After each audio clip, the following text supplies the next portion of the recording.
जैसा कि हम जानते हैं बोध गया में जो स्ट्राइक हो रहा है बुद्धिस्ट का, उसके अभी तक कोई भी कार्रवाई नहीं हुई, उसका अभी तक कोई भी जजमेंट नहीं पास हुआ। अभी भी वहाँ पे हिंदुओं का कब्जा है और अभी भी वहाँ पे जो बुद्धिस्ट मॉन्क्स हैं, जो भंते जी लोग हैं, वो अभी भी स्ट्राइक पे बैठे हुए हैं। इसके ऊपर हम जनता की राय जानेंगे कि जो जनता क्या सोचती है कि वहाँ पे कब्जा मुक्त होना चाहिए या फिर जैसा चल रहा है, जैसे वहाँ का सब कार्यभार चल रहा है वैसा ही चलना चाहिए। तो आपकी क्या राय है कि वहाँ पे जो हो रहा है, जो भंते जी लोग स्ट्राइक पे बैठे हैं, तो वो क्या होना चाहिए उसके ऊपर? जी, मेरा मानना है कि धार्मिक भावनाएं जो होती हैं प्रत्येक व्यक्ति के लिए बहुत ही वैल्यूएबल चीज़ होती है, बहुत कीमती चीज़ होती है। तो मेरा मानना ये है कि किसी की भी धार्मिक भावना आहत नहीं होनी चाहिए। अगर आप कहीं भी उठा के देख लीजिए, अगर कोई चर्च होता है तो चर्च में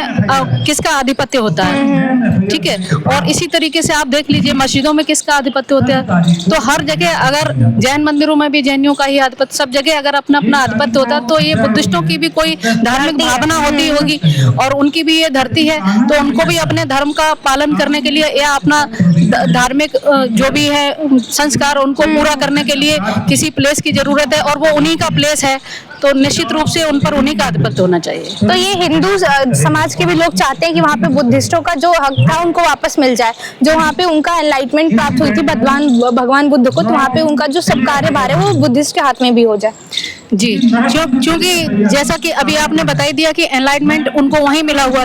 तो जब वो इतना इम्पोर्टेंट, इतना पवित्र जगह है वो बोध गया जहाँ भगवान बुद्ध को ज्ञान प्राप्त हुआ था, तो ऐसी जगह पर जो है बुद्धिस्ट बहुत ही आस्था के साथ जाते हैं। तो जब इतनी आस्था जहाँ किसी की जुड़ी रहती है, अगर वहाँ उनको जाकर वो ना करने दिया जाए तो उनकी धार्मिक भावना आहत होती है और डिस्टर्बेंस भी होता है कि मैं अपने ही देश में हूँ या किसी और देश में हूँ।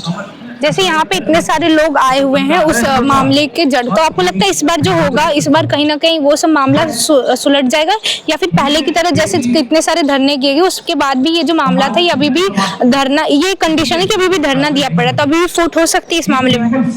देखिए, अगर इस देश का जो शासन प्रशासन है, अगर वो मानवतावादी है, अगर वो भेदभाव की नीति नहीं रखता है, तो निश्चित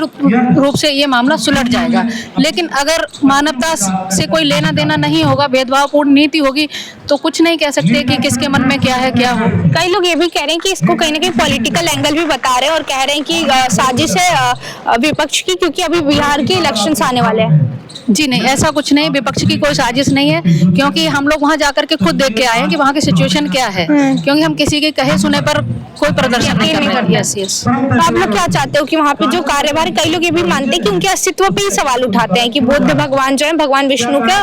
9वें रूप है, तो क्या ऐसा हिंदू आप यही मानते हो कि या फिर आप सोचते हो कि उनका अस्तित्व अलग है, भगवान बुद्ध एक अलग से उनका जन्म हुआ था? देखिए, ये कोई विवाद का मुद्दा नहीं है कि वो 9वें अवतार थे या नहीं थे। अगर वो 9वें अवतार थे तो भी उन्होंने देश के लिए जो किया है वो कोई और नहीं किया है, और अगर वो नहीं थे तो भी उन्होंने जो देश के लिए किया वो काम को भुलाया नहीं जा सकता। तो मेरा मानना है कि विवाद की चीजों में ना पढ़ करके, और अगर वो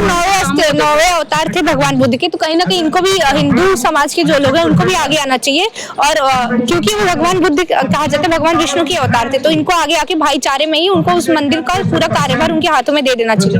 जी बिल्कुल ठीक कह रही हैं आप कि अगर वो 9वें अवतार हैं तो उनको हमारा सहयोग करना चाहिए। चलिए थैंक यू।